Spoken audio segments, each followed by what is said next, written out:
अनिल अंबानी। ये नाम कभी पैसा और एम्बिशन का दूसरा नाम था। अंबानी परिवार में जन्मे अनिल को अपने पिता धीरू भाई अंबानी की बनाई हुई लेगेसी मिली थी। रिलायंस इंडस्ट्रीज के फाउंडर धीरू भाई ने एक एम्पायर खड़ा किया था। छोटे बेटे अनिल अपना रास्ता खुद बनाने को तैयार थे। 2002 में धीरू भाई अंबानी का निधन हो गया। रिलायंस एम्पायर का बंटवारा हुआ। अनिल को रिलायंस कम्युनिकेशंस, रिलायंस एनर्जी और रिलायंस कैपिटल मिला। दुनिया देख रही थी कि वो कैसे अपने पिता के साए से बाहर निकलते हैं। वो अपनी पहचान खुद बनाना चाहते थे। 2008 में अनिल अंबानी की दौलत अपने पीक पर थी। फोर्ब्स के हिसाब से वो दुनिया के छठे सबसे अमीर आदमी थे। उनकी नेटवर्थ पूरे 42 बिलियन डॉलर्स। दौलत के मामले में उन्होंने अपने भाई मुकेश को भी पीछे छोड़ दिया था। एक पल के लिए ऐसा लगा जैसे अनिल ने दुनिया का ध्यान अपनी तरफ खींच लिया हो। वो इंडियन बिजनेस के नए किंग थे। उनकी एम्बिशन की कोई सीमा नहीं थी।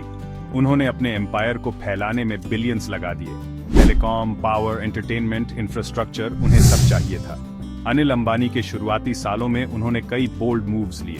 वो अपना एम्पायर फैलाना चाहते थे और अलग अलग बिजनेसेस में इन्वेस्ट करना चाहते थे। उन्होंने रिलायंस कम्युनिकेशंस में खूब पैसा लगाया, उसे एक टेलीकॉम जायंट बनाने के लिए। तेजी से बढ़ते इंडियन मार्केट में उन्होंने मोबाइल फोन्स का पोटेंशियल देखा। उन्हें रिस्क लेने से डर नहीं लगता था। ये बहुत ग्रोथ और पॉसिबिलिटीज का समय था, जैसे पूरी दुनिया उनकी मुट्ठी में हो, या ऐसा ही लग रहा था। साल 2008 में अनिल अंबानी अपनी कामयाबी के पीक पर पहुंच गए। एनर्जी सेक्टर में उनकी नई कंपनी रिलायंस पावर का आईपीओ लॉन्च हुआ। लोगों का रिस्पॉन्स जबरदस्त था। बड़े और छोटे सभी इन्वेस्टर्स कंपनी का हिस्सा खरीदने के लिए लाइन में लगे थे। इस आईपीओ ने रिकॉर्ड तोड़ दिया। ये उस समय का इंडिया का सबसे बड़ा आईपीओ बन गया, जिसने पूरे $2 बिलियन इकट्ठे कर लिए। रिलायंस पावर आईपीओ की कामयाबी अनिल अंबानी के लिए एक खास मोमेंट था। इसने एक विजनरी लीडर की उनकी इमेज को और मजबूत कर दिया। उन्होंने इंडियन मार्केट का दिल जीत लिया था। उनका सितारा पहले से कहीं ज्यादा चमक रहा था। इस जबरदस्त कामयाबी का अनिल अंबानी पर गहरा असर पड़ा। वो अपनी लैविश लाइफस्टाइल और बॉलीवुड से नजदीकी के लिए जाने जाने लगे। अमीर और फेमस लोगों के साथ पार्टीज में वो हमेशा नजर आते थे। मीडिया उनसे अपनी नजरें नहीं हटा पा रहा था। वो नए इंडिया के पोस्टर बॉय थे, एम्बिशन और सक्सेस के प्रतीक। लेकिन इन सेलिब्रेशंस और हेडलाइंस के बीच एक तूफान आने वाला था। ग्लोबल फाइनेंशियल क्राइसिस आने ही वाली थी और अनिल अंबानी का एम्पायर अपने सबसे बड़े टेस्ट का सामना करने वाला था। दरारें दिखने लगीं, बड़े सपने और कर्ज का बोझ। रिलायंस पावर की चकाचौंध भरी कामयाबी के पीछे अनिल अंबानी के एम्पायर में कहीं और एक अलग कहानी चल रही थी। उनका टेलीकॉम वेंचर रिलायंस कम्युनिकेशंस मुश्किल में था। कंपनी ने एक्सपेंशन के लिए बहुत ज्यादा कर्ज ले लिया था। उसने सीडीएमए टेक्नोलॉजी पर बड़ा दांव लगाया था, जो जीएसएम की पॉपुलैरिटी के आगे आउटडेटेड होती जा रही थी। टेलीकॉम सेक्टर में कंपटीशन बढ़ रहा था। नए प्लेयर्स मार्केट में आ रहे थे, जिससे प्राइसेस कम हो रहे थे और प्रॉफिट्स घट रहे थे।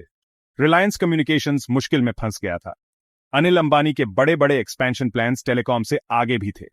उन्होंने इंफ्रास्ट्रक्चर में भी पैसा लगाया, डैडरी पावर प्लांट जैसे प्रोजेक्ट्स में बिलियंस इन्वेस्ट किए।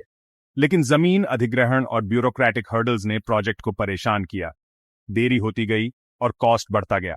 एंटरटेनमेंट सेक्टर में एडलैब्स की एक्विजिशन और स्टीवन स्पीलबर्ग के ड्रीमवर्क्स पिक्चर्स में इन्वेस्टमेंट से उन्हें एक्सपेक्टेड रिटर्न्स नहीं मिले। कटरोट इंडस्ट्री में उनके वेंचर्स स्ट्रगल कर रहे थे। इन स्ट्रगलिंग वेंचर्स का असर अनिल अंबानी के फाइनेंसेस पर पड़ने लगा। 2008 की ग्लोबल फाइनेंशियल क्राइसिस ने हालात और बदतर कर दिए। क्रेडिट मार्केट्स फ्रीज हो गए और लिक्विडिटी सूख गई। कर्ज में डूबी रिलायंस कम्युनिकेशंस को अपने फाइनेंशियल ऑब्लिगेशंस पूरे करने में मुश्किल होने लगी। रिलायंस कम्युनिकेशंस के शेयर की कीमत, जो कभी आसमान छूती थी, अब गिरने लगी।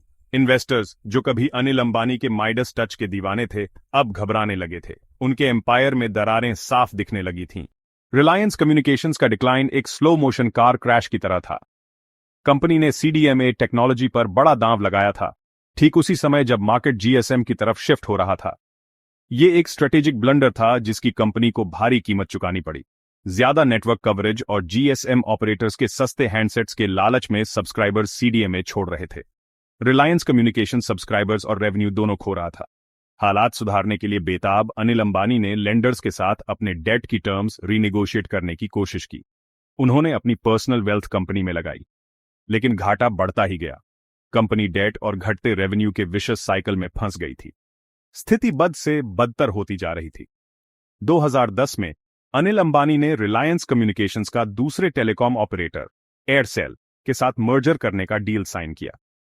अगर यह मर्जर सक्सेसफुल होता तो इंडिया की सबसे बड़ी मोबाइल फोन कंपनी बन जाती, लेकिन यह डील रेगुलेटरी हर्डल्स और लीगल चैलेंजेस में फंस गया। आखिरकार 2017 में यह डील कोलैप्स हो गया, जिससे रिलायंस कम्युनिकेशंस को बहुत बड़ा झटका लगा। कभी जबरदस्त टेलीकॉम जायंट अब कोलैप्स होने के कगार पर था। जैसे ही रिलायंस कम्युनिकेशंस डूबने के कगार पर पहुंचा, अनिल अंबानी के लिए कानूनी मुसीबतें शुरू हो गई। Swedish telecom equipment maker Ericsson ने अनपेड ड्यूज को लेकर कंपनी पर मुकदमा कर दिया। यह विवाद बढ़ता गया और 2019 में सुप्रीम कोर्ट ऑफ इंडिया ने अनिल अंबानी को पर्सनली लायबल ठहराया। उन्हें पेमेंट करने के लिए डेडलाइन दी गई, वरना उन्हें जेल हो सकती थी।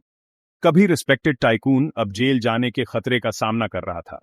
एरिक्सन केस तो बस शुरुआत थी। चाइनीज बैंक्स, जिन्होंने रिलायंस कम्युनिकेशंस को बहुत ज्यादा लोन दिया था, वो भी पीछे पड़ गए।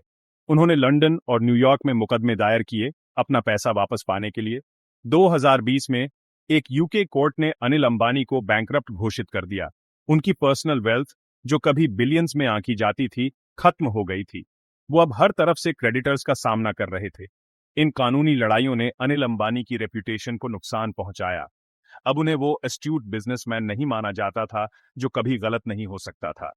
उनका एम्पायर टूट रहा था और वो उसे रोकने के लिए बेबस दिख रहे थे। कभी सेलिब्रेटेड टाइकून अब बिजनेस वर्ल्ड में आउटकास्ट बन गया था।